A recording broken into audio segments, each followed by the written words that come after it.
अस्सलाम वालेकुम। आकाश यासीन आपसे मुखातिब है। नाज़रीन, लम्हों की रफ्तार तेज हो चुकी है और सफारतकारी एक बार फिर ऐसे मैदान में उतर आई है जहां हर कदम नाप तोल कर रखा जा रहा है और हर फैसले के पीछे अमन की एक खामोश ख्वाहिश सांस ले रही है। इस्लामाबाद जो कल तक एक आम दारुल हुकूमत था, आज राब्तों का ऐसा मरकज बन चुका है जहां दो बड़ी कुव्वतों के दरमियान फासलों को कम करने की कोशिशें जारी हैं। वज़ीर आज़म शहबाज शरीफ के दौरों की बाज़गश्त रियाद से दोहा और तेहरान तक फैली हुई है, जैसे कोई रहनुमा सिर्फ सफर नहीं बल्कि दिलों के दरमियान रास्ते बनाने निकला हो। एक तरफ सऊदी अरब में मुशावरत के अदवार हो रहे हैं तो दूसरी जानिब कतर में उम्मीद की नई किरणें जन्म लेती नजर आ रही हैं। उधर पसे पर्दा पैगामात का एक सिलसिला जारी है जहां लफ्ज कम और इशारे ज्यादा बोल रहे हैं। अमेरिका और ईरान जो कल तक आमने सामने थे, अब इसी मैच की तरफ लौटने की तैयारी में है जहां बातचीत की रोशनी अभी मुकम्मल तौर पर मध्यम नहीं हुई।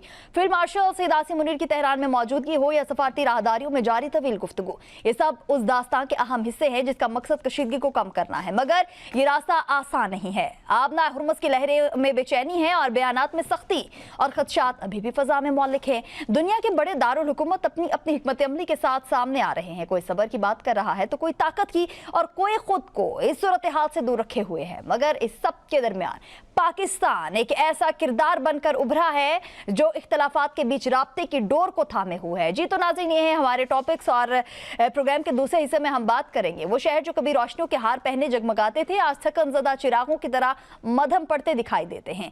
गलियों में फैला ये अंधेरा महज रोशनी की कमी नहीं बल्कि एक ऐसा खला की कहानी है जहां तलब और रसद के दरमियान फासला बढ़ता जा रहा है और हर गुजरता लम्हा इस फासले को और गहरा कर रहा है। नाज़रीन, एक तरफ बिजली की कमी का बोझ है जो घरों, बाजारों और सनतों सब पर यकसा उतर रहा है, तो दूसरी जानिब हुक्काम की वजाहतें हैं जो इस सूरत हाल को वक्ती करार देती हैं। कहा तो ये जा रहा है कि हालात बदलेंगे, वसाइल बढ़ेंगे और ये धुंध छट जाएगी, मगर फिलहाल सार्फिन के लिए हर दिन एक नई आजमाइश बन चुका है, खास तौर पर उन लम्हात में जब जरूरत उरूज पर होती है और सहूलत नापैद। इसी दौरान ईवान इक़्तिदार से भी तशवीश की बाज़गश्त सुनाई देती है, जहां इस मसले को फौरी तवज्जो का मुतकाज़ी करार देते हुए रिलीफ के इक़दामात की हिदायत की गई है। बात सिर्फ बिजली तक महदूद नहीं रही बल्कि पानी और तवानाई के वसी तर तनाजुर में इसे बका और इस्तेहकाम से जोड़ा जा रहा है, जैसे ये मसला महज सहूलत नहीं बल्कि मुस्तकबिल की समत का तायुन भी कर रहा हो। और फिर इस सारी सूरत हाल के बीच एक और मंजर उभरता है जहां लोग मुतबादिल रास्तों की तलाश में सूरज की रोशनी को अपने घरों में कैद करने निकल पड़े हैं, मगर यहाँ भी कीमतों की बुलंद होती दीवारें रास्ता रोकती हैं। जैसे रोशनी तक रसाई आप सिर्फ ख्वाहिश नहीं बल्कि एक महंगा ख्वाब बनती जा रही है।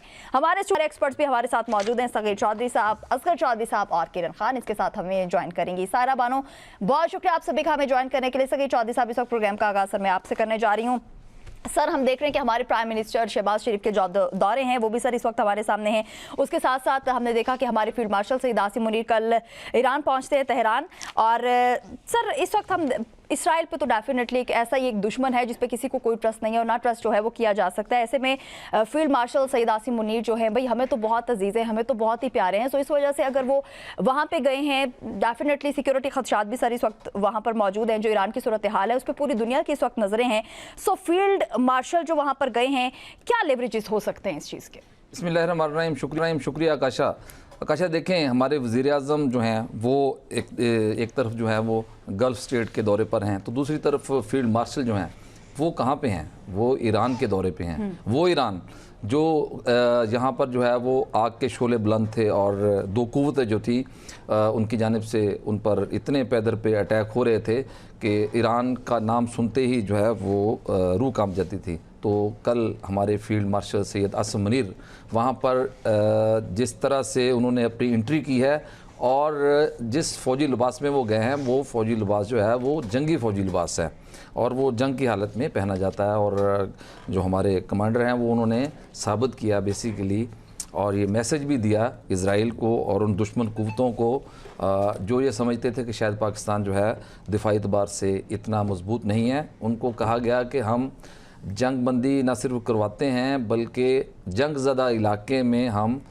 हालत जंग में भी मौजूद होते हैं। तो ये उनका एक बहुत स्ट्रॉन्ग मैसेज है जिस पे दुनिया डिस्कस भी कर रही है उनकी यूनिफॉर्म को लेके। दूसरी जानिब देखें कि अब जो मुज़ाकरात का सिलसिला है वो इंशाअल्लाह ताला बड़ा ठोस और देरपा है, जिसमें डोनाल्ड ट्रंप साहब जो हैं वो बरमला इसका इजहार कर चुके हैं और मुतअद्दिद बार जो है उन्होंने इसका इजहार किया। वाइट हाउस के तर्जुमान ने अब बाकायदा तौर पर तस्दीक कर दिया है, अब इसमें कोई दूसरी राय ही नहीं है कि मुज़ाकरात कहाँ होने हैं। मुज़ाकरात होने हैं इस्लामाबाद में दोबारा से। अब जो सूरत हाल है खित्ते की, सिर्फ़ और सिर्फ जो फ़रीक़ैन की जानिब से जो नुकात थे और पिछली मरतबा कुछ चीज़ों पे थोड़ा सा इख्तलाफ रह गया था, अब उनको बाकायदा एक ड्राफ्टिंग उसकी होनी है और वो ड्राफ्टिंग की सूरत में यहाँ पे होंगे।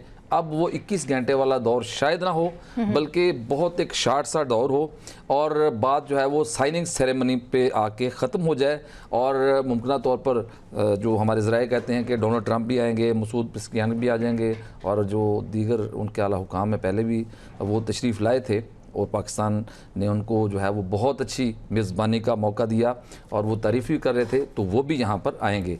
तो क्योंकि वेन्यू का इंतखाब बहुत ज़रूरी होता है और जो कल आपने इस्माइल बकाई का जो बाकायदा तौर पर एक प्रेस ब्रीफिंग सुनी है, उसके बाद जो है वो बिल्कुल उस कहानी का बिल्कुल एंड था वो, और उन्होंने कल एन उस मौके पे ये प्रेस ब्रीफिंग दी है जब हमारे फील्ड मार्शल जो थे उनका तैयारा ईरान की फ़िज़ाओं में था और उनकी प्रेस ब्रीफिंग के तकरीबन आधे घंटे बाद जो है वो वहाँ पर पहुँच गए थे। तो उन्होंने बड़ी चीज़ों का इहाता किया।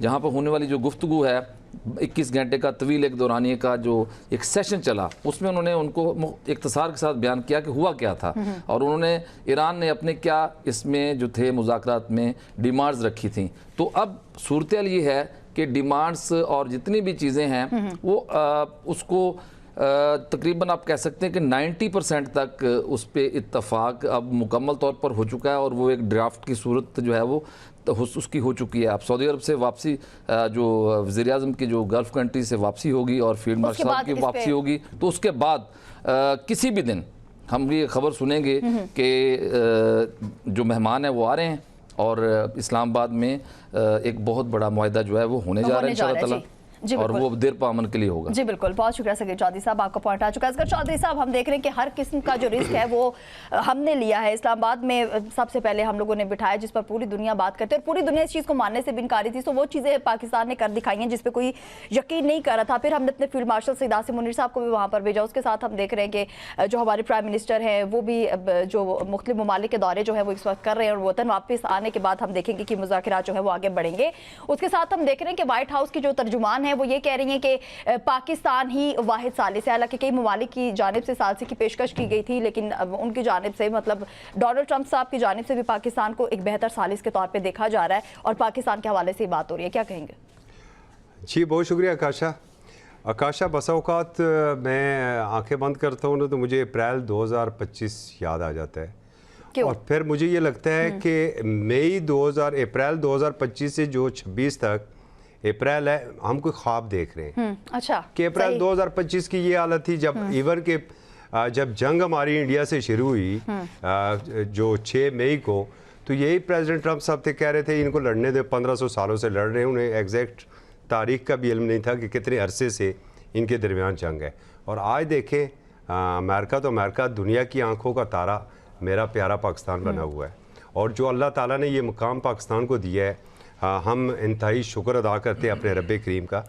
देखिए जो अभी जैसे सगीर चौधरी साहब ने बात की ना, और हमारे लिए भी ये दौरा बिल्कुल ही अचानक था फील्ड मार्शल साहब का, जो तेहरान का दौरा था, और मैसेज बड़ा लाउड एंड क्लियर वहाँ से गया है कि पाकिस्तान बिल्कुल ईरान के साथ है और ईरान की सरजमीन के ऊपर है। वाइट हाउस इसकी तस्दीक कर चुका है। वाइट हाउस से कबल प्रेसिडेंट ट्रंप भी इस बारे में कह चुके थे और खुले डुले अल्फाज में। वो तो असल में बात ये होती है कि उनके बाज़ औक़ात इन अल्फाज के ऊपर हम यकीन नहीं करते हैं कि सुबह कुछ और कह रहे होते हैं, शाम को फिर कुछ और कह देते हैं। लेकिन वाइट हाउस की तर्जुमान ने जो बताया है बिल्कुल ये क्लियर है कि पाकिस्तान की ये सारी काविशें बड़ी कामयाब हुई हैं। और ईरान भी देखे, सिर्फ अमेरिका नहीं, अमेरिका सिर्फ इस्लामाबाद की बात नहीं कर रहा है, ईरान भी सिर्फ इस्लामाबाद ही की बात कर रहा है कि इस्लामाबाद के अलावा, मतलब पाकिस्तान के अलावा कहीं और बैठना जो है वो हमारे लिए सूदमंद नहीं। और वैसे भी आपको पता है पहले भी उनके साथ क्या कुछ हो चुका है। बहुत अच्छी उम्मीदें हैं, पूरी दुनिया की उम्मीदें पाकिस्तान से, और ख़ास करके अभी जो prime minister of Pakistan Saudi Arab गए थे, फिर आज दुआ गए और दुआ के अंदर जो उनका इस्तकबाल हुआ और उनकी फ़ज़ाइया ने जिस तरह उन्हें वेलकम किया, वहाँ से वज़ीर आज़म तुर्किया जा रहे हैं। तो वज़ीर-ए-आज़म और फील्ड मार्शल मतलब कंपनी यही है और यही कंपनी चलेगी और बहुत अच्छे अंदाज में चलेगी और इंशाल्लाह दुनिया बहुत जल्द देखेगी कि दुनिया में एक अमन आ रहा है। और जैसे इन्होंने बता चुके माहिदा तकरीबन देखिए हमें उस वक्त भी उनकी बॉडी लैंग्वेज से लग रहा था और पिछले प्रोग्राम में भी हमने आंखों देखा हवाला आपको बताया था कि बॉडी लैंग्वेज यही थी कि मुज़ाकरात नाकाम नहीं हुए, थोड़ा सा सिर्फ वक्फा है और वक्फे की वजूहत भी ये थी कि टेलीफोन कॉल के ऊपर ज़रा तेहरान से हदायत नहीं ले सकता था ईरानी वक्त, फिर उन्हें वहाँ पर जाना था और एक तासर भी देने की कोशिश की गई। जो बात हमेशा कोई ना कोई ऐसे वक्त की तलाश में रहते हैं कि पाकिस्तान को तनकीद का निशाना बना सके, तो नहीं जी नाकाम हो गए मुज़ाकरात यहाँ पर। उस वक्त भी मुज़ाकरात नहीं नाकाम थे, आज पूरी दुनिया देख चुकी है पाकिस्तान कामयाब हो रहा है। और देखिएगा इंशाल्लाह अगले हफ्ते, और मैं एक थोड़ा सी एक चीज़ ये भी आपसे शेयर कर दूं कि मुझे तो ये लग रहा है कि प्रेसिडेंट ट्रंप जो आएंगे वो उनका पड़ोसी एक विज़िट है और उस विज़िट के साथ ही वो इस्लामाबाद में ये दस्तखतों वाला काम भी निपटा के जाएंगे। बहुत शुक्रिया। अगर एक लाइन बोलने दें, जी, इम्पोर्टेंट रह गई थी। यूएई के नायब सदर ने कल जो ईरानी स्पीकर हैं कालीबाफ, उनसे टेलीफोनिक रब्ता किया है जंग के बाद पहली मरतबा। तो इससे आप आगे अंदाजा लगा लें कि आगे क्या होने वाला है। बड़ी ब्रेक थ्रू थी वैसे। बिल्कुल सही कहा आपने। किरण, इस वक्त आप भी हमारे साथ मौजूद हैं, सबसे पहले तो बहुत शुक्रिया। और इसके साथ ही हम देखते रहे कि कुछ एटमी प्रोग्राम जिसके हवाले से बात हो रही थी और अमेरिका जो है वो इस चीज़ पर बाजिद है कि 20 साल जो है वो ईरान इस चीज़ को डिले करे, जबकि ईरान की जानिब से कहना है कि 5 साल तक हम इस चीज़ को डिले कर सकते हैं। कोई समझते हैं कि बीच का रास्ता निकल सकता है, मुज़ाकिरात जो इस मरतबा खैर आफियत जो है वो हो सकते हैं? ईरानी जो एम्बेसडर हैं पाकिस्तान के अंदर, हमारी उनसे भी मुलाकात हुई क्योंकि वो एक सेमिनार में खिताब भी उन्होंने किया है। ओवरऑल उसमें जो खित्ते की सूरत हाल और ख़ास करके ईरान की सूरत हाल के बारे में उन्होंने बड़ा क्लियर जो है बताया और ख़ास करके जोहरी हथियार के बारे में बड़ा इन डिटेल उन्होंने गुफ्तगू की है। दूसरा उन्होंने कहा कि हम तो पहले से ही ये माने में, और कल दूसरा अगर आप देखेंगे ईरानी वज़ीर ख़ारजा ने कल जो प्रेस कॉन्फ्रेंस की है तो उसमें जो अमरीकी पॉइंट जिनके ऊपर कह रहे थे कि मुज़ाकरात की डेडलाइन है और ख़ास करके जो 90% कहा जाता है कि मुज़ाकरात जो हैं वो हो चुके हैं, 10% जिसमें कुछ पॉइंट्स हैं वो होने जा रहे हैं, जिसके लिए दूसरा राउंड इस्लामाबाद में ही होना है। और दूसरी एक अहम बात जो ईरानी सफ़ीर ने भी आज उसको कंफर्म किया है कि मुज़ाकरात जो हैं वो पाकिस्तान में ही होंगे। जब प्राइम मिनिस्टर पाकिस्तान जो है वो वापस आएंगे तो उसके बाद जो हमारे मेहमान हैं उनकी आमद का सिलसिला शुरू होगा और दूसरा राउंड भी इस्लामाबाद के अंदर ही होगा। और उन्हें ये कहा है कि एक तरफ तो वाशिंगटन जो है वो पाकिस्तान के ऊपर ट्रस्ट कर रहा है, दूसरी जानिब तेहरान भी पाकिस्तान के ऊपर उतना ही ट्रस्ट करता हुआ हमें दिखाई दे रहा है। वो कह रहे हैं हम यूरोप क्यों जाएँ या किसी और ममालिक में, जिस ममालिक ने सबसे पहले सालसी का किरदार अदा किया जब कोई दुनिया इस तरफ आने को नाम नहीं ले रही थी, तो पाकिस्तान एक वाहिद मुल्क था जिसने आगे बढ़कर दोनों अफ्रीकन को टेबल पर बिठाने की बात की, सालसी का किरदार अदा किया और वो किरदार फिर अब पूरी दुनिया जो है देख रही है। और दूसरा भी जो राउंड शुरू होने जा रहा है उसमें भी पाकिस्तान का एक अहम किरदार है क्योंकि पाकिस्तान के प्राइम मिनिस्टर इस वक्त मिडल ईस्ट के दौरे पर मौजूद हैं और इसके साथ साथ जो पाकिस्तान के फील्ड मार्शल सैयद आसिम मुनीर हैं, कल जैसे ही ईरानी वज़ीर ख़ारजा ने प्रेस कॉन्फ्रेंस की, उन्होंने कहा जी कि पाकिस्तान का वफ्द आ रहा है और उसकी कुछ देर बाद ही हमने देखा कि पाकिस्तान के जो फील्ड मार्शल हैं वो तेहरान पहुँच गए। तो वो खुद इटसेल्फ एक बहुत क्लियर मैसेज था। तो दोनों फ्रीक्वेंट इस वक्त जो है पाकिस्तान के ऊपर ट्रस्ट कर रहे हैं और पाकिस्तान भी बड़ा राजदारी के साथ सफारती लिहाज से अहम जो ये मिशन है इसके ऊपर निकला हुआ है और बड़ी खामोशी के साथ पाकिस्तान इसके ऊपर लगा हुआ है। और उसके फ़ायदा ये हो रहा है कि आप देखें दोनों फ्रीकैन इस वक्त मुतमिन भी हमें दिखाई देते हैं और पुरएतमाद भी दिखाई देते हैं पाकिस्तान के ऊपर कि पाकिस्तान एक वो वाहिद मुल्क है जिसके ऊपर हम एतमाद करते हैं और अगर मुज़ाकरात का कोई भी दौर होगा तो वो पाकिस्तान में ही होना चाहिए। और इंशाल्लाह हम देखेंगे कि दूसरा राउंड भी होगा। और खास करके जो जोहरी हथियार की आपने बात की है तो यूरेनियम की अफजूदगी के हवाले से बहुत सारी डेडलाइंस पहले भी इन दोनों ममालिक के दरमियान आ चुकी हैं और अब भी जब पहला रास्ता निकल सकता है इस मतलब डेफिनेटली देखिए ईरान तो पहले से कह रहा है कि देखिए जोहरी हथियार हमें बनाने ही नहीं है। हमारे तो जो पहले से सुप्रीम लीडर हैं वो इस चीज़ के ऊपर खुतबा दे चुके हैं, तो हम तो किसी और तरफ जा रहे हैं और अमेरिका जो है वो किसी और तरफ जा रहा है। तो वो जो एक चीज़ है ना दोनों ममालिक को समझने की ज़रूरत है। और अमेरिका मेरे ख्याल से अब वो चीज़ें जो 47 साल से उनकी दूरियाँ थी, वो जो पहले राउंड में बैठे बहुत सारी बातें हुई, उनको तब समझ आया होगा कि भाई ईरान की असल मसला ये नहीं है कि जो ईरान है वो जोहरी हथियार बनाएगा। ईरान जी समझता है कि फर्स्ट वाला राउंड जो उसके ऊपर भी जो काशा हमने बात की थी तो ये था कि ईरान जी कह रहा था कि हम मुतमिन नहीं हैं, हमें यकीन नहीं आ रहा कि ईरान जो है वो चीज़, क्योंकि वो समझते हैं कि ईरान एक क्योंकि पढ़ी लिखी कौम है, उनके अंदर इतनी सलाहियत है, अगर वो अभी हमसे ये कह भी देते हैं कि हमने नहीं बनाना, लेकिन वो इस चीज़ की सलाहियत क्यों के रखते हैं। अब देखिए एक तो इंसान के बना सकते हैं, हाँ तो भी बना सकते, तो मतलब आप समझे कि इस हद तक अमेरिका मेंटली जो है वो इस वक्त प्रेशर में है कि वो समझता है कि क्योंकि एक इंसान के पास सलाहियत है, वो पढ़े लिखी कौम है, और जो उनके साइंटिस्ट हैं, जो उनके लोग हैं, जो उनकी लीडरशिप है उसके अंदर क्योंकि इतनी ज़्यादा सलाहियत है, तो इसलिए हमें लगता है कि वो दोबारा से ना बना लें, इसलिए हम जो है वो, बल्कि एक पॉइंट की वजह से आप पूरी दुनिया को खतरे में डाले हुए हैं और सारी चीज़ें कर रहे हैं, तो इसका देखें नुकसान तो पूरी दुनिया को हो रहा है, सिर्फ आपको तो नहीं हो रहा। आपका क्या, आप तो सुपर पावर हैं, आपको जो होना है सो होना है, लेकिन बाकी जो मिडिल ईस्ट की कंट्रीज हैं उनको भी इस चीज़ का खमियाजा भुगतना पड़ रहा है, और पाकिस्तान को भी देखिए कहीं ना कहीं अल्टीमेटली चाहे वो पावर की सूरत में हो, एनर्जी की क्राइसिस की सूरत में हो, पेट्रोल की सूरत में हो, तो है, मतलब हालात तो किरण बहुत ज्यादा खराब हो चुके हैं, उस पर अलग से बात करेंगे। सारा जी आप भी हमारे साथ मौजूद हैं। सारा जी, आप हमारे प्रोग्राम में बहुत मरतबा इस पर बात कर चुके हैं कि पाकिस्तान के लिए बहुत ज़्यादा आसानियाँ हो जाएं अगर वो ईरान से हमारी बातचीत जो है, मतलब इस दफ़ा अगर ये मुज़ाकरात हो जाते हैं तो ईरान जो है वो हर तरीके से पाकिस्तान को फैसिलिटेट करना चाहिए। सो सायरा जी, इस वक्त हम देख रहे हैं कि डोनाल्ड ट्रंप साहब जो हैं वो मज़ीद पाबंदियाँ जो हैं वो लगा रहे हैं, इससे पहले भी लगाते रहे, सो हालात जो हैं वो बहुत ही ज़्यादा ख़राब करते रहे इससे पहले भी। अगर पाकिस्तान ये मुज़ाकरात जो है डेफिनेटली इंशाल्लाह इनमें कामयाब हो जाएगा करवाने में, सो अगर कामयाब हो जाता है तो ईरान की तरफ से पाकिस्तान बहुत ही ज़्यादा, अगर उनसे हम पेट्रोलियम मसनूआत कर लें, उनसे ख़रीदते हैं या और गैस वगैरह तमाम तर चीज़ें, तो हालात जो है हमारे लिए स्टेबल हो सकते हैं। क्योंकि कल के भी प्रोग्राम में आप बात करते रहिए कि हम दूर वाले ममालिक की तरफ क्यों जाएँ, भाई हमारा जो नेबर कंट्री है हम उससे क्यों ना लें, क्या कहेंगे इस पर? अस्सलामुअलैकुम आकाशा, उससे पहले आपने कहा कि अमेरिका ने इंडिया को रोक दिया है कि रूस से और तेल नहीं लेना जी, तो हमें भी इजाजत मिल जाएगी या हम इस फैसले में खुद मुख्तार हैं? सायरा जी, हम मुज़ाकरात करवा रहे हैं, दो ममालिक की जंग आपस में खत्म करवा रहे हैं, तो इजाजत तो मिलनी चाहिए। मैं आपसे बारहा तीसरी दफा कह रही हूँ, जिस वक्त वो हेनरी साहब आए थे और फिर यहाँ पर हम कहा कि भाई यहाँ नथिया गली होंगे और फिर यहाँ से वो चाइना चले गए थे, उस वक्त भी पाकिस्तान ने कुछ नहीं मांगा था। और उससे पहले भी जब ये तमाम चीजें हो रही थी, ये बोर्ड ऑफ पीस में शामिल हो रहा था, और उससे पहले भी जब हमारे फील्ड मार्शल साहब की मुलाकात हुई थी तब भी पाकिस्तान ने कुछ नहीं मांगा था। तो अभी मसला ये है कि अभी पता चला कि हम मांगते नहीं है, बस मजबूरी होती है बस औकात। मतलब क्यों, आपने देखे आपको वो क्या कहते हैं, अपनी सल्तनत तो नहीं चला, 25 करोड़ आवाम है, अगर आप हुक्मरान अपने आप को कहते हैं तो तमाम इन 25 करोड़ आवाम के जो भी चीजें हैं वो आपको सामने रख के मुल्क को उसी सिमत लेकर जाना है। ये थोड़ी कि 3-4 लोगों की ख्वाहिशों पे मुल्क चलेगा और उनकी मर्जी की जो मर्जी करते फिरे और आवाम बिलबिलाती रहे।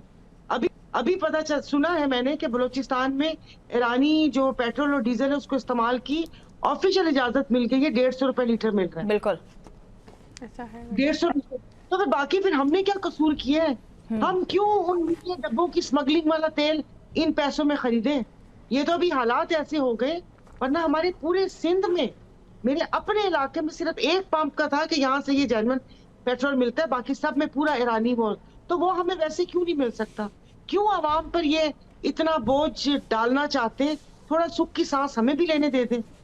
तो जब ये सैंक्शंस उन पर लगी थी और पाइपलाइन मंसूबा था और उसमें उस पर चीन भी वो कहते हैं ना कि क्या कहते हैं कंट्रीब्यूट करने को तैयार था, तो उस वक्त क्यों नहीं बिछाई गई? उस वक्त मतलब ये सारे क्यों घबरा गए? पाइपलाइन बिछ जाती, भले आप उसका जो कनेक्शन है फिर बातचीत से या वो जो भी उन पे सैंक्शन हटती तो वो होता। अब आप मुझे बताएं ना, कभी हम यहाँ से ले रहे हैं, कभी वहां से ले रहे हैं, जहां पर पाइपलाइन आकर कि ये जो तेल और गैस आ सकती है, हमने अपने पता नहीं किसकी इजाजत नहीं है, हमें भी ऐसा तो हो नहीं सकता। अब आप ये ना कहें जो मुज़ाकरात चल रहे हैं तो हम बोले कि हाँ ऐसा नहीं है, तो वही हंसी आती है ना कि फिर जब हम बोलते हैं कि हमने माजी में इतने बड़े बड़े फैसले किए, ये पड़ोस से तो तेल लेने की इजाजत मिल नहीं रही। रशिया में तेल का मायदा हुआ तो पकड़ के पता नहीं क्या धाड़ धूड़ करके हुकूमतें इधर से उधर हो गई। तो ये सारी चीजें देखनी होंगी और क्या कहूँ कि बस चलें जी हम निकल आए और अपने फैसले एटलीस्ट हम खुद करें कि ठीक है जो दिफाई मुआहदे होते हैं, जो दिफाई चीजें होती हैं, लेकिन हमने अपनी आवाम को, वरना आवाम नहीं होगी तो ये हुक्मरानी किस पे करेंगे? हुक्मरानी किस पे करेंगे? सही कहा आपने। सखीर चौधरी साहब, एक शॉर्ट सा आंसर इस पे आपका चाहूँगी कि जिस तरीके से सारा जी ने भी कहा कि बलूचिस्तान में जो ईरानी तेल है उसकी कीमत 150 रुपये लीटर जो है वो मुकर्रर की गई है और वहाँ पे लोगों को मिल भी रहा है, तो हमारा क्या कसूर है?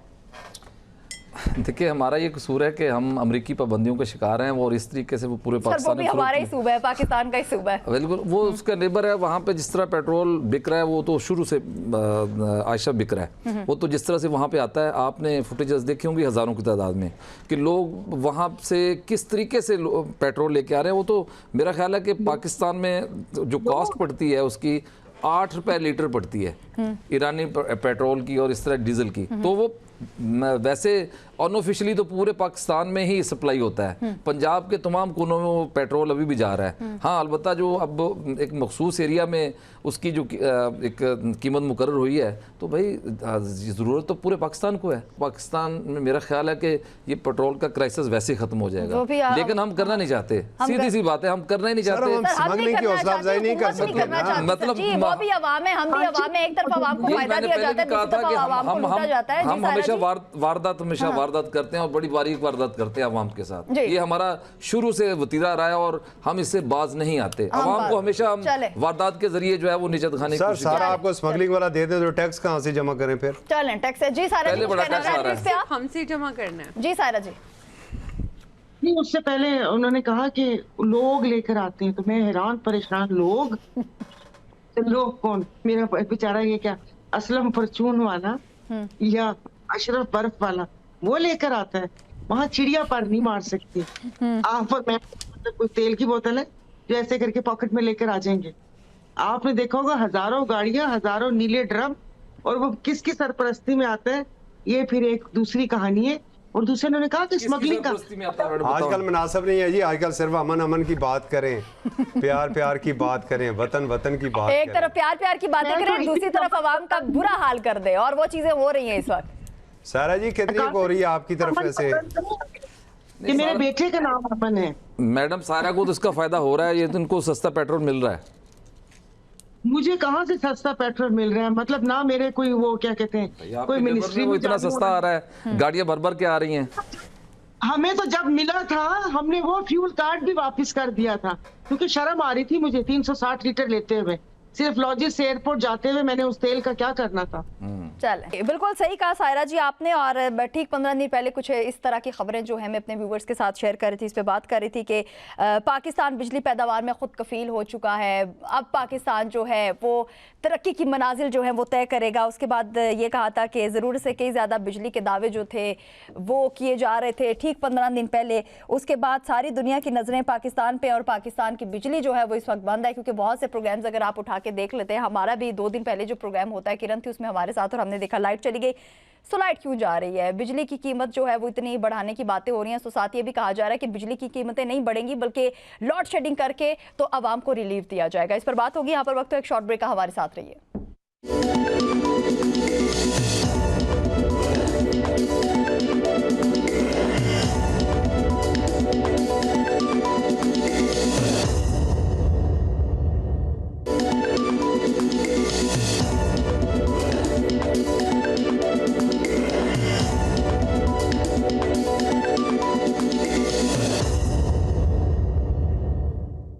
Welcome back. एक मरतबा फिर आपको खुशामदीद कहेंगे। और जिस तरीके से ब्रेक पर जाने से पहले भी बात हो रही थी, जब ये हुक्मरान जो हैं ये हुकूमत में नहीं होते हैं, इक़्तिदार में नहीं होते हैं, तो उस वक्त जो इनके बयानात, बड़े बड़े बयानात सामने आते हैं कि अगर हमारी हुकूमत आती है तो 300 यूनिट जो बिजली का बिल है वो मतलब उस पर कोई आपसे नहीं लिया जाएगा, वो बिल ही आपसे वसूल नहीं किया जाएगा। 200 यूनिट जो यूज़ करेगा उसको मुफ्त बिजली जो है फराहम की जाएगी। फिर यही हुक्मरान जो होते हैं इक़्तिदार में आते हैं। फिर इक़्तिदार में आने के बाद ये करते हैं जो अभी इस वक्त हमारे साथ हो रहा है। कल हमारे प्रोग्राम में तर्जुमान पावर डिवीज़न ज़फ़र याब साहब यहाँ पर मौजूद थे, तो उन्होंने कहा, जब मैंने उनसे सवाल पूछा तो उन्होंने ये कहा कि मीडिया को शौक है हाइप क्रिएट करने का। 8 से 10 घंटे की कोई लोड शेडिंग जो है वो नहीं हो रही। 12 से 16 घंटे की जब लोड शेडिंग की बात हुई तो उन्होंने कहा ऐसा कुछ भी नहीं हो रहा। अगर हम लाइट लेकर जा रहे हैं, अगर बिजली जा रही है तो आवाम का बिजली का बिल भी कम आएगा। सो जो हुकूमत है वो रिलीफ की बातें कर रही है, पीक आवर रिलीफ स्ट्रेटेजी इसको नाम दिया गया है। ये चीज़ें तो जनाब जी, ये हाल है इस वक्त असगर चौधरी साहब के। एक तरफ हमें कहा जाता है कि ये तमाम तर अगर चीज़ें हो रही हैं तो आवाम को रिलीफ देने के लिए ही हो रही हैं, क्योंकि पूरी दुनिया का बुरा हाल है। पूरी दुनिया का बुरा हाल होगा। हम देख रहे हैं कि पहले गैस बहरान जो है उसकी भी बातें हो रही हैं, साथ पेट्रोलियम मसनूआत जो है उसकी भी बातें हो रही हैं, फिर हम लोड शेडिंग का एक मसला जो है उसको भी देख रहे हैं। पूरी दुनिया में उतनी कीमतें अभी हुई भी नहीं है पेट्रोलियम मसनूआत की जितनी पाकिस्तान में हो चुकी है। सो हुकूमत किस तरीके से इस वक्त अपने आप को डिफेंड कर रही है सर, वो भी आपके सामने है, क्या कहेंगे इस पर? जी बहुत शुक्रिया काशा।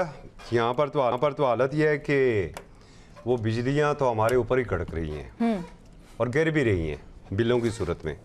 अब इतने मासूम हैं ये हमारे वज़ीर तवानाई जो हैं, इतने मासूम हैं कि प्रेसिडेंट मुशर्रफ का दौर था और एक हमारे पास महकमा था इंतहाई मुनाफा बख्श जिसे कहते थे PTCL। तो आज भी ज़रा रिकॉर्ड के ऊपर चेक कर लें, और ये वज़ीर ऐसी ऐसी वजाहतें देते थे उस वक्त कि इसको बेच के तो पता नहीं दूध और शहद की नहरें आ जाएंगी। जिनको बेचा था आज तक उनसे पैसे भी पूरे वसूल नहीं किए, ठीक है। और आज बड़े दावे, ये चूँकि बिजली के आप वज़ीर हैं तो बिजलियाँ तो गिरा रहे हैं। ज़रा मैं थोड़ा सा आपको ये बता दूँ कि मुझे ये लग रहा था कि शायद मैं गलत हूँ, और मैं जहाँ पर बैठा हूँ यहाँ पर अगर टेम्परेचर 20, 22 या 25 है तो शायद बाहर जो है वो टेम्परेचर 48 को क्रॉस कर गया है, जैकबाबाद और तुर्बत को क्रॉस कर गया है, या दुबई और अबू धाबी को क्रॉस कर गया है। बाहर निकला फिर भी टेम्परेचर वो था। तो मुझे ये बताइए कि जहाँ पर आप आज दावा कर रहे हैं कि 9000 मेगावाट ज़रूरत थी, आज 20,000 मेगावाट, ये अचानक क्या मौसम बदला है? अचानक क्या तब्दीली आई है? ज़रा सिर्फ आप मिनिस्टर साहब ये बता दीजिए, पीछे अगर मैं गलत नहीं हूँ तो 2-2.5 साल से 959 मेगावाट का नीलम झेलम क्यों बंद पड़ा हुआ है? सिर्फ ज़रा आप ये बता दीजिए कि 9000 मेगावाट आपकी पन बिजली की जो पैदावार है, सलाहियत है, आप 1500 मेगावाट क्यों दे रहे हैं? वहाँ पर तो आपके पास कोई जवाब ही नहीं होता है। और फिर आप ये कहते हैं जी कि हम चाहते हैं कि आपके बिल ना बढ़े, आपकी जेबों पर बोझ ना पड़े। तो आकाशा मैं आपको बताता चलूँ कि ये जो बिजली आज बना रहे हैं, ज़रा आने दे जून, मई और जून के अंदर ये जो फ्यूल प्राइस एडजस्टमेंट लगाएंगे ना तो आवाम की चीखें निकल जाएंगी। और फिर दावा क्या करते हैं जनाब वज़ीर तवानाई और वजारत तवानाई कि हम सिर्फ 2.25 घंटे की लोड शेडिंग कर रहे हैं।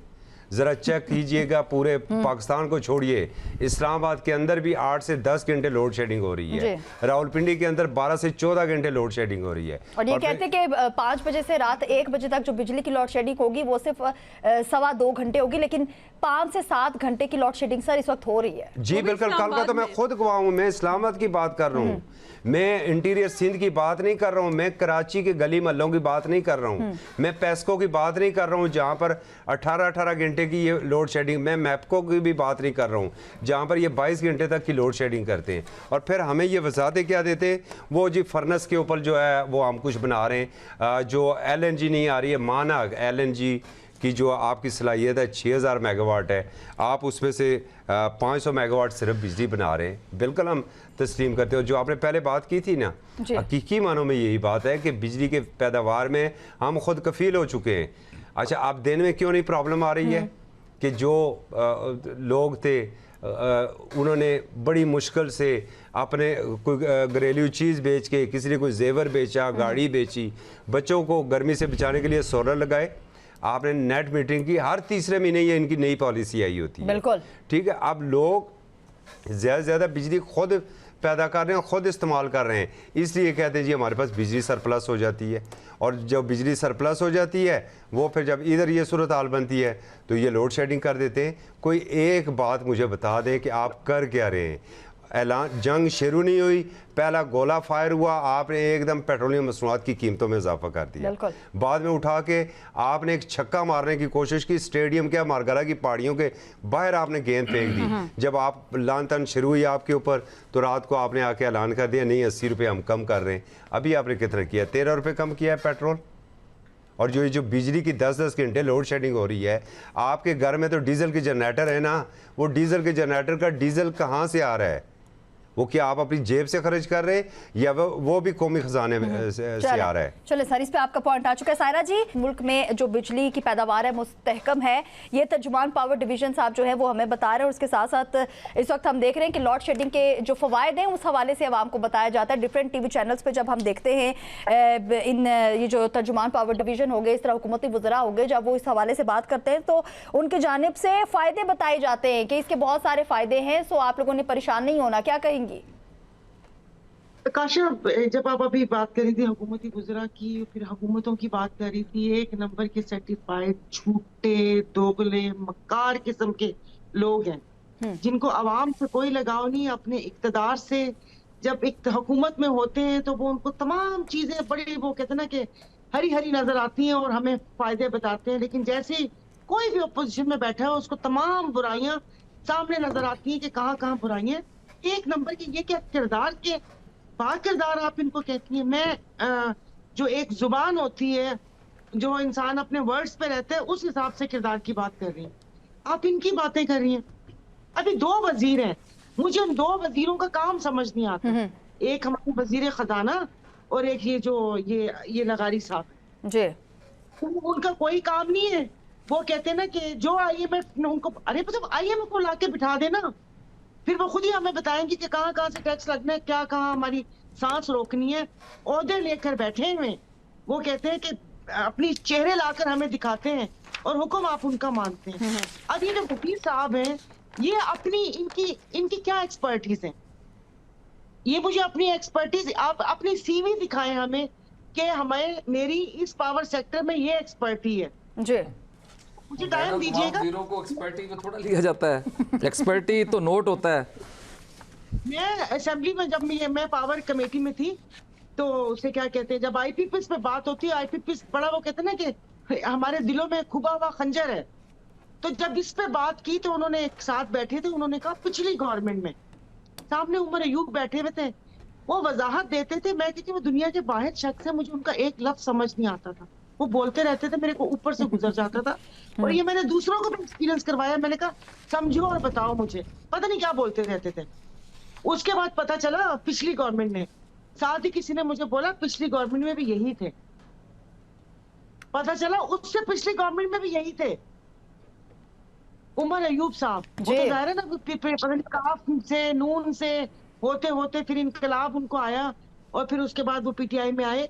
यानी कि ये वजारत 3 दफा उनके पास रही थी और वो शख्स बैठा, वो कर रहा था, क्या कहते हैं, इसके ऊपर बात कर रहे थे और हुकूमतों को मतलब वो कर रहे थे कि ये IPP इस जमाने में थोड़ी लगी हैं। अरे भाई, जिस जमाने में भी लगी हैं उसमें आप मौजूद थे, और अगर खराबी की बात करें तो आपके दादा भी मौजूद थे। तो ये इन्होंने ये फर्नेस ऑयल से बिजली क्यों नहीं बना रहे? वो तो बहुत ज्यादा है। आप मुझे बताएं कि जब ये ना करेंगे, हमसे पैसे निकलवाएंगे, कैपेसिटी पेमेंट देनी है, जब इनको पता है कि हमारी जो क्या कहते हैं कि जरूरत इतनी है, तो फिर इतनी ज्यादा बिजली के कारखाने लगा के वो बिजली बना के फिर वो महंगी, अभी कह रहे हैं कि आवाम को हम बचा रहे हैं। आप इतना महंगा यूनिट हो गया है कि वो आप इस्तेमाल करें ना करें, वो बिल देख के चीख जरूर निकलती है। लोग इतना परेशान है कि यकीन नहीं करें, आपस में कोई दूसरी गुफ्तगू ही नहीं होती। बिल्कुल, या तो फैक्ट्री की बात हो, वो की बात हो, वो गैस की बात हो। फिर अभी शुक्र है आपने ये नहीं पूछा कि मुझे पाकिस्तान की बुलंदियों का बताओ। मैंने अहद किया था कि मैं आपको नहीं बताऊंगी, क्योंकि मैं सुबह से उठ के परेशान हूँ। लाइटें बंद कर रही हूँ, इस्त्री अभी नहीं करनी, देखो कौन से वो है, वो कह रहे गैस नहीं है, सिलेंडर भरवा के लाओ, बाजी पेट्रोल भी है। हम तो सुबह से उठते हैं, हम इन परेशानियों में, हमें नहीं कोई क्या कर रहा है क्या नहीं कर रहा। सारा साहबा, आपको तो ये फिक्र नहीं होनी चाहिए। 3000 मेगावाट तो थर से पैदा हो रही है। जी, मेरे सांगड़ से तो गैस भी निकल रही है, मेरे पास गैस नहीं है। इस्लामपुरा से आपने ट्रेन लाइन बिछा दी, वो तमाम चीजें पंजाब की तरफ जाती हैं, मैं तो वो भी नहीं इस्तेमाल कर पा रही। अभी पूरा मुल्क बिलबिला रहा है क्योंकि हम इन हालात का शिकार हैं। कराची में तो चले यहाँ पर लाइट है, गांव में लाइट बस ऐसे आती है कि हमें ये पता होता है कि अभी 1 घंटे के लिए आई है। जैसे कि आपने बोला है, हमने भी अपनी 4-5 भैंसें बेच के कि भाई सोलर सिस्टम का करो, सोलर है, मगर फिर यही बात है कि आसपास घर भी हैं, वहां पर भी सोलर प्लेट लगवाई कि ये मर जाएंगे ये लोग, और हम भी मर जाएंगे। लेकिन जाहिर है बिजली का बिल तो देते हैं, उसके बाद क्या करें? को फोन करके मिन्नत, भाई थोड़ी देर के लिए लाइट दे दो, भाई थोड़ी देर के लिए लाइट दे दो। मैं सच बता रही हूँ, अभी फैक्ट्रियां चलती हैं, हमारे यहाँ कॉटन फैक्ट्री बहुत है, फिर किसी को कर देते हैं थोड़ा सा फीडर चेंज कर दो कि कम से कम 4 दिन वहां पे रुके, कोई थोड़ी इतनी गर्मी है। ये आप इसको कह रहे हैं कि ये हुक्मरान है? कहां से खुदा जाने आ गए, उस बंदे को बाहर से इंपोर्ट करके लाकर यहाँ पर बिठा दिया, और ये यहाँ पर ये अवैस लगारी साहब, इनकी कौन सी एक्सपर्टीज है? ये सिर्फ आके ये बताते हैं कि ये तमाम चीजें, और आप इनकी गुजरा की पहले वाली ट्वीट्स देख लें, फिर कहते हैं कि मुल्क उड़ान भर रहे। कहाँ उड़ान भर रहे? नीचे की तरफ उड़ान भर रहे या ऊपर की तरफ उड़ान भर रहे? 77 साल से एक आवाम को एक सहूलत तो दे ना सके कि साफ पीने का पानी हो, शहरों में सेवरेज सिस्टम हो, कोई एक तेल की सहूलत हो कि चले भाई इतना हो कि लोगों की आमदन से मैच करती हो चीजें। उसके बाद इनकी बातें सुन लें, इनके वो बातें सुन ले, अभी भी फवायद बताए जाते हैं। और जब भी सायरा जी तारीख गवाह है कि जब भी किसी को इन्होंने फैसिलिटेट करना होता है, किसी भी तरीके से रिलीफ देना होता है हुकूमत को, तो ऐसे में क्या होता है कि अवाम पे एक बोझ जो है वो डाल दिया जाता है। जी सायरा जी, आखिरी बात, जी जी, ये जो अभी हमारे ये जो पीसीपी चेयरमैन है, पार्ट टाइम वजीर दाखिला, वो उन्होंने कहा कि 2 बंदे उठाओ तो पता चल जाए। मेरी उनसे रिक्वेस्ट है, अगर सच्चे हैं तो 2 बंदे पेट्रोलियम मिनिस्ट्री से उठाएं, सब पता चल जाएगा कि कहां पर कट लग रहा है और कैसे। 2 यहाँ एनर्जी से उठाएं, 2 बंदे उठा के अगर मसला हल होता है तो इन 2 मिनिस्ट्री से उठा लें और हमारी जान छुड़वा दें। मैडम, बाकी ये कि उन्होंने बहुत पहले प्रैक्टिस की थी और उसके बाद उन्होंने फिर हाथ खड़े कर लिए थे। अगर मेरी आवाज़ आ रही है, ओवर बिलिंग के हवाले से उन्होंने प्रैक्टिस की थी और उनके बाद जो हशर हुआ और उसके बाद वो हाथ खड़े कर गए। वो किस मसले पे? ओवर बिलिंग के मामले पे लाहौर से उन्होंने स्टार्ट लिया था। शुरू में एफआईए को इनके पीछे लगाया था, लेकिन फिर वो खुद ही हाथ खड़े कर गए। अपना रंधावा इधर से उधर करके गंजा कर दिया, इस्लामाबाद को दरख्त काट दिए, सैदपुर विलेज कौन कौन सी जगह पर लोग बेघर हैं। यहाँ पर एक तरफ से आप खुल बूटे लगा रहे हैं कि बाहर से आएंगे बड़ा अच्छा इमेज होगा कि पाकिस्तानी बड़े अच्छे हैं। उनको नहीं पता कि कितने कमीने लोग हैं ये। दूसरी अब आप आएंगे इस्लामाबाद, आपको बदला हुआ इस्लामाबाद नजर आएगा, खूबसूरत भी साहब। बिल्डोजर, जी बिल्डोजर वाला, जी आजकल बिल्डोजर चल रहे इस्लामाबाद। और मुझे आपको ये भी बताते हुए बड़ी खुशी हो रही है कि आपके और मेरे घर में तो लाइट नहीं है, लेकिन इस्लामाबाद से मरी एक्सप्रेस वे पर स्ट्रीट लाइट्स पूरी रात को ऑन रहती हैं। वो अभी मुझे किसी ने बोला लाइट का बताया, मेरा बेटा गया हुआ है, उसने कहा जहां पर इनकी बोर्ड लगे हुए एडवर्टाइजमेंट के वहां पर लाइट आ रही है और उसके साथ वाले पोल पे लाइट आए तो आए। बाकी नहीं, आपने मोहसिन नकवी ने हाथ खड़े कर दिए। अरे मोहसिन नकवी तो इतने ताकतवर हैं कि आप सोच नहीं सकते। उन्होंने हाथ खड़े कर दिए, वो किसी अपने के दुम पर पांव आया होगा और उसके बाद वहां से उन्होंने कहा होगा कि ओ जी इन्हों छड़ दो। बाकी यहाँ पर आके करना आवे का आवा बिगड़ा हुआ है। अभी ये जिस वक्त जो मैं आपके सामने बोल रही हूँ या जो कर रही हूँ, मैं सिर्फ अपने लिए बोल रही हूँ, क्योंकि आवाम सोई हुई है। हद से ज्यादा जगाने की कोशिश की है, वरना अब तक तो ये सूरतें होती ना। जिस वक्त आईपीपी का हुआ था तब तक इनको गिरबान से पकड़ा जाता तो इनको समझ आती कि अवाम को ऐसे नहीं लूटते। सायरा जी, अब उठ जाएगी अवाम, अब लाइट जा रही है, पंखे बंद होंगे तो डेफिनेटली अवाम को जागना पड़ेगा। बहुत शुक्रिया सायरा जी, इस पे आपका पॉइंट आ चुका है। सगीर चौधरी साहब, हम देख रहे हैं कि जिस तरीके से मैंने कहा था कि किसी एक इदारे को फैसिलिटेट करने के लिए हर तरीके से फिर जान लगा दी जाती है, मतलब इस चीज़ का भी ख्याल नहीं किया जाता कि अवाम पर उस चीज़ का कितना बोझ आ रहा है। क्या कहेंगे?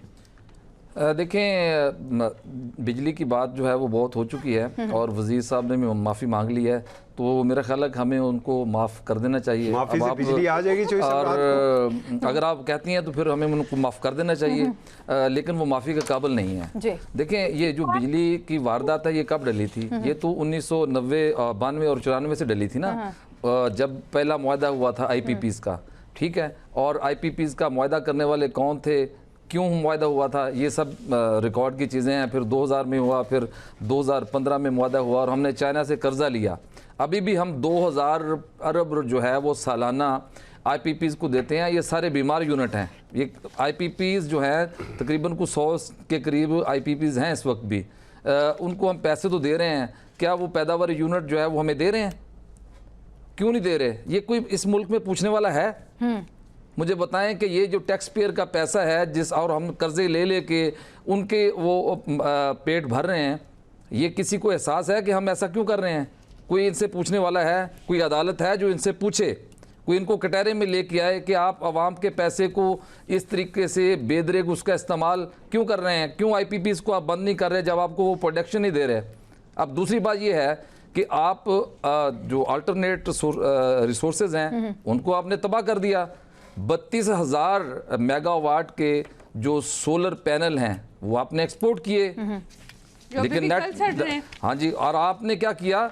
उन नेट मीटरिंग ना सिर्फ बंद कर दी बल्कि आप अब जो अजाफी प्लेटें लगाने वाले हैं उनके घरों में छापे मार रहे हैं। छापे मार रहे हैं कि आप भाई इसको क्यों अजाफी प्लेटें लगा रहे हैं? अजाफी बिजली बनेगी तो ये तो मुल्क और कौम के लिए बहुत बड़ा खसारा है, नुकसान है। फिर लोड शेडिंग कैसे होगी? बैटरियां कैसे बिकेंगी? UPS कैसे बिकेंगे? और जो माफिया है उसको हम कैसे फ़ायदा पहुँचाएंगे?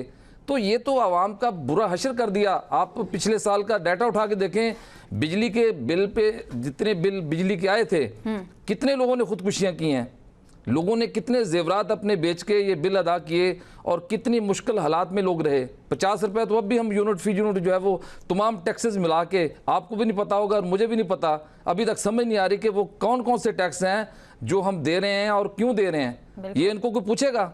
इनको कौन पूछने वाला है? इनको कौन सी अदालत पूछेगी? किस कटहरे में इनको लाया जाएगा? क्या एक वजीर आके माफ़ी मांग लेगा लोड शेडिंग ज़्यादा हो गई थी तो मैं माजरत करता हूँ? इससे काम चलेगा? जो गरीब है, जो सतह गुर्बत की लकीर के नीचे ज़िंदगी गुजार रहा है, अब मुझे बताएं उसका कौन सोचता है? बिजली हर घर की ज़रूरत है, हर घर की ज़रूरत है बिजली। इतने 25 करोड़ आवाम है, सबकी ज़रूरत है। तो मुझे बताएं कि इस पे किसी ने सोचा है कभी?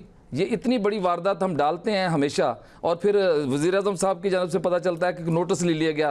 और भाई नोटिस किस चीज़ का? आप अपने IPPs जो आपके सामने इतनी बड़ी एक करप्शन का गढ़ बने हुए हैं, आप उनको मुफ्त में पैसे दे रहे हैं। क्यों दे रहे हैं? क्यों दे रहे हैं? इस पे कोई पूछेगा किसी से? कोई सियासतदान, कोई पॉलिटिशियन असम्बलियों में बैठ के होते हैं, क्यों नहीं उस पर बात करते? क्योंकि कईयों का लिंक उनसे जुड़ा हुआ है। सीधी बात यह है कि कईयों का लिंक उनसे जुड़ा हुआ है, रोजी रोटी लगी हुई है भाई। तो आप जब आवाम के साथ वारदात करेंगे, हर मामले में, पेट्रोल के मामले में उनसे वारदात करेंगे, डीजल के मामले में करेंगे, गैस के मामले में करेंगे, फिर बिजली के मामले में आप करेंगे, आपने तो ये अपनी कमाई का जरिया बनाया हुआ है इसको। आप लोगों को क्या दे रहे हैं? वोट आप इसलिए वोट लेते हैं कि आप लोगों के जो है वो जानो माल की हिफाजत की आपने जिम्मेदारी उठाई हुई है, आप हुकूमत में हैं, तो आप पे लोगों ने ट्रस्ट किया है, तो आप उनका ट्रस्ट क्यों ब्रीच कर रहे हैं? खुदारा आप बिजली की जो लोड शेडिंग है इसको कम करें, जो गरीब का पहिया है उसकी मैशत का, उसको चलने दें। ये आम आदमी की जरूरत है। में जाके दूसरी तरफ ये करें। 1982 का एक अखबार मेरी नज़र से आज गुजरा और उस पर जब ये मैंने देखी एक खबर जो थी, मैं हैरान रह गई कि वो तमाम तर चीज़ें जो हैं वो आज हो रही हैं। वो खबर कुछ ऐसे थी कि मुल्क से इस साल लोड शेडिंग का मुकम्मल तौर पे खात्मा जो है वो कर दिया जाएगा। हम नहीं पढ़ी है। वही वाली खबरें आज तक चलती आ रही हैं और मुझे तो लगता है कि वो जो एक दफ़ा शहबाज शरीफ साहब के मुंह से अचानक एक बात निकल गई थी कि मुल्क से बिजली का खात्मा ही कर दूंगा, सो वाला खात्मा जो है करने पर ये नून लीग जो है इस वक्त तुली हुई है। किरण क्या कहेंगी इस हवाले से? अगर लोड शेडिंग आर्जी है तो जिस तरीके से सगीर चौधरी साहब ने भी कहा कि कुछ माफियाज हैं जिनको हर तरीके से रिलीफ देने की कोशिश की जा रही है, क्योंकि हम देख रहे हैं कि सोलर और जो बैटरियों की कीमतें उसमें एक बहुत बड़ा इजाफा जो है वो देखने में आ रहा है।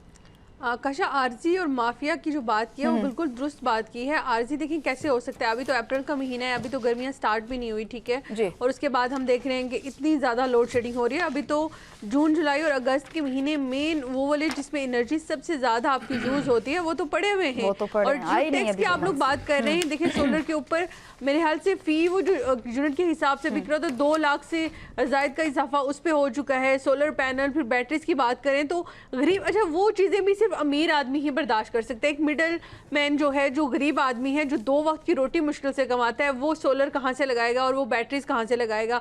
इसका मतलब ये सब अच्छा सिर्फ आप मुज़ाकरात दिखाएं। देखिए, जहाँ पाकिस्तान की बात है वहाँ पे हम भी बात कर रहे हैं। पाकिस्तान का जो किरदार है उसके ऊपर कोई सवाल ही नहीं, लेकिन पाकिस्तान के अपने मसाइल जो हैं वो किसने हल करने हैं? देखिए, इन मुज़ाकरात की तो बात सब कर रहे हैं, वही जनरली जो मुज़ाकरात की बात करने के लिए आए थे, आप वो लोड शेडिंग की भी रिपोर्ट कर रहे हैं। आकाशा जी, आप इमेजिन करेंगे कि जो CNN BBC के रिपोर्टर इस्लामाबाद में इस वक्त मौजूद हैं, वो आपकी लोड शेडिंग की भी रिपोर्टिंग कर रहे हैं कि इस वक्त इनका तो अपना इस्लामाबाद जो है अंधेरों में डूबा हुआ है। और मतलब आप और आप देखिए कि मतलब हम इसी पे हंसेंगे रोएं कि हम एक मेन सालसी का किरदार अदा कर रहे हैं और जिस शहर के अंदर होना है। और इतनी ज़्यादा लोड शेडिंग आज से पहले आकाशा मैंने कभी भी इस्लामाबाद जैसे शहर के अंदर, हम पले बड़े जहाँ पर हैं, लेकिन कभी भी नहीं देखी कि इतनी ज़्यादा लोड शेडिंग। और जो अप्रैल में, और साथ ही साथ ये भी देखें कि अभी तो उस तरह से गर्मी है भी नहीं ना सीर साहब, और इसके बावजूद देखें कि ये हालात हो चुके हैं। और आपका ये देखें कि मेन जो सिटी है उसके अंदर अगर 12 से 15 घंटे की लोड शेडिंग हो रही है, तो जो बैकवर्ड एरियाज हैं वहाँ का क्या हाल होगा? बलूचिस्तान की, वो बलूचिस्तान वाले तो पहले ही हमें रोते हुए दिखाई देते हैं कि भाई हमारे यहाँ तो सिर्फ पूरे 24 घंटों में से आकाशा, डिड यू इमेजिन कि 3 घंटे आपकी बिजली आती है? आप इमेजिन कर सकते हैं। सिंध वालों का अपना अलग से रोना है, पंजाब वालों को अलग से रोना है।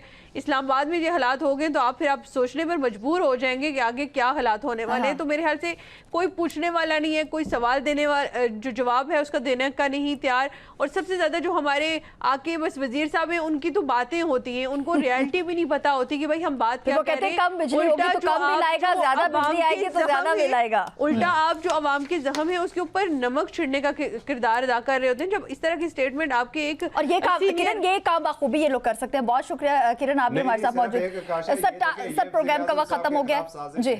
चीफ साहब की कामयाबियों के खिलाफ ये साजिश। चले सर, आप ये कह रहे हैं, चले आप ये कह रहे हैं तो मान लेते हैं, लेकिन इस वक्त तमाम जो है वो ऐसा कुछ भी नहीं समझ रहे। बहुत शुक्रिया सायरा जी, सगीर चौधरी, असगर चौधरी साहब, किरण खान, आप सभी हमारे साथ मौजूद थे। इसी के साथ ही अपनी मेजबान आकाशा यासीन को दीजिए इजाजत। खुदा हाफिज।